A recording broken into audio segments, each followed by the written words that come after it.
Hey, welcome to my channel and thank you so much for watching. I'm Jade if you're new here. Yup, like the title says, evil Meghan Markle did not get permission from the Queen before naming her daughter.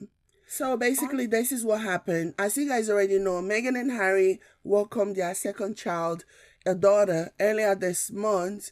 And with all of the rifts going on in the royal family, I guess the couple thought it would be a show of good faith, at least to the world, to name their daughter after the Queen and also after Princess Diana. And I say a show of good faith because remember, the Queen has no problem with Harry and Meghan. At least that is what Harry and Meghan have said, that they have no issues with the Queen. They even say that the Queen FaceTime them, speak to Archie and everything, and the Queen is in constant communication with them without the royal protocol and all of that. That's what Harry and Meghan said during their Oprah interview. Harry made it very clear that the only person who really stopped talking to him was his father. And as for his brother William, let's not even go there. That one, I have a word for him and it's not so nice. I'm not going to use it here. But anyway, they're constantly in communication with the Queen, constantly talking to the Queen. But you see, the hateful media and the Kate propaganda machine who are out for blood and out for a scapegoat are actively spreading lies and false narrative that Harry and Meghan are in odds with the Queen and that they disrespect the Queen and that the Queen is very angry at them for undermining the Queen. And according to Harry and Meghan, that is simply not true. They are in a very good place with the Queen. At least now they can pick up the phone and speak to their grandmother without having to go through the Buckingham Palace, the office, and all of that. So everything is good. At least that's what Harry and Meghan said. But on the other hand, the media wants you to think that these two, they are basically outlaws. You know, they have done nothing but disrespect the office of the Queen. And that, you know, they are just on their own. That they just want the world to hate Harry and Meghan. They want to frustrate Harry and Meghan to see if they will break up and then Harry can come back home and then Harry can maybe find another girl and then people can start comparing Harry's relationship with the new girl to Meghan. It's so obvious what these people want to do. It's so obvious. And it's funny to me and quite sad that the British people do not see this, or maybe they don't care. Maybe they are just too hateful and too resentful of Harry and Meghan that they don't even want to see the logic. They don't even want to see common sense. They don't even want to see what the media is doing to them. But anywho, Harry and Meghan named their daughter after the Queen. And the first day of this revelation, everything seemed cool. Most of the comments was just positive. The gesture seemed like it was well received as people applauding them for doing that. And then within 24 hours, everything just completely changed. And I have my theory about it. I think it was the jealous Duchess, Kate, who decided, nope, we don't like this. We can let the British people start liking Harry and Meghan again. We have to continue. We have to light the fire. We have to find a way to make this gesture a bad thing so that people can say, oh, they did the wrong thing, blah, blah, blah. We have to find a way to make this gesture, which from all indications seemed like a really nice gesture.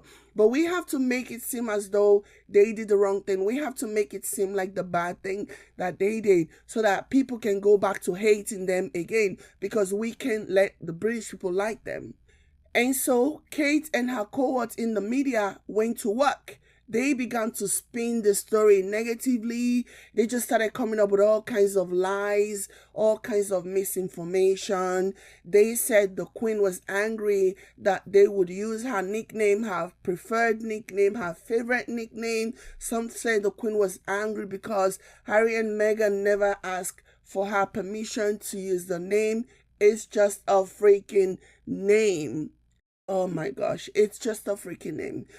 Can you imagine, with all of the things happening in the world, the British media has chosen to inundate their people with this ridiculousness? It just really shows you how little they think of the British people. And it's not just the British people, it also shows you, their behavior actually shows you how little regard they have for their queen. Because for you to actively go against a member of the queen's family, whether you like it or not, Meghan is a member of the queen's family.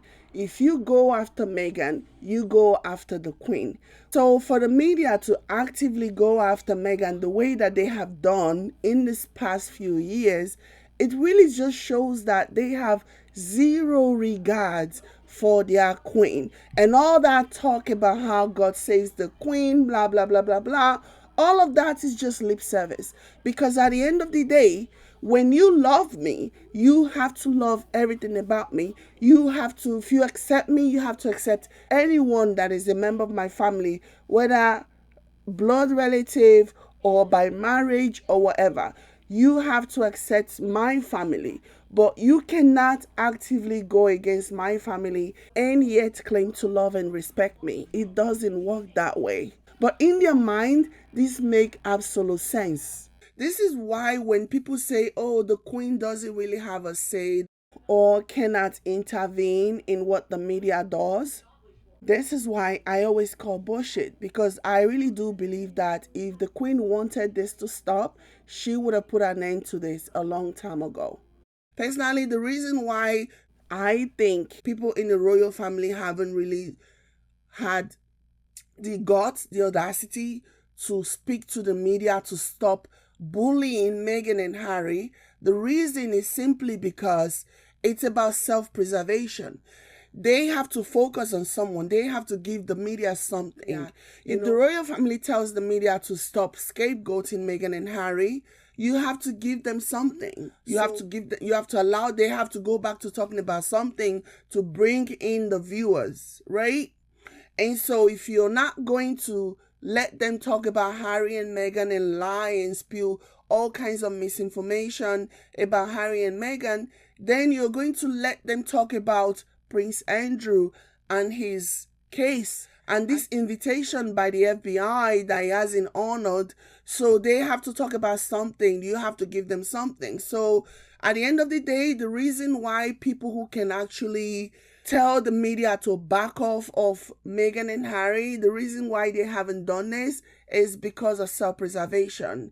If the media is not talking negatively about Harry and Meghan to get views, to get clicks on their news, on their website, they have to talk about somebody else. So nobody wants to be that one, because trust me, there is a lot of skeletons in the royal family. A lot of skeleton in the royal family that they would rather not have put out there. So better Meghan than they, right? So yeah, it's pathetic. I feel like the media knows that their people, the British people, are easily manipulated and distracted. So why not continuously use the non-story of Harry and Meghan, blow it up and use it as a distraction for more important conversations. And like I said, for example, the one of Prince Andrew, who, by the way, the FBI is still waiting for. Speaking of Prince Andrew, there was a report recently that he gifted his mother, Queen Eliza, a puppy in wake of Prince Philip's passing. It looks like the media has started trying to clean up Prince Andrew's image. Honestly, the royal family, in my opinion, are about the most despicable family in the world. They have no problem using someone else, an innocent person, as a scapegoat to cover up their shame. They have become so comfortable using Meghan as their scapegoat. Just when in doubt, use Meghan. When there's something going on and you want to distract the people, use Meghan. They saw Meghan from a mile away. They just saw her as somebody that they can use to forever cover up their own shit. And they have capitalized on that ever since. You notice how when something really serious happens and the people want to talk about it, And the media be like, nope, Meghan, Meghan, Meghan. Look at what Meghan did. Look at what Meghan is doing today. Meghan ate avocado. It's been one negative story to the other. And it's just pathetic. It is just so pathetic that the British people will fall for this every single time. I guess the hate that they have for Meghan is greater for their need to want to know the truth about real issues, about real pressing issues. They much rather just continue to hate on the mixed race lady and all of that. It's unfortunate. But yeah, this is where I'm going to end this. Let me know what you guys think in the comment section down below. Like this video if you like it. Subscribe to my channel. Thank you so much for watching. I'll catch you guys in my next one. Bye guys.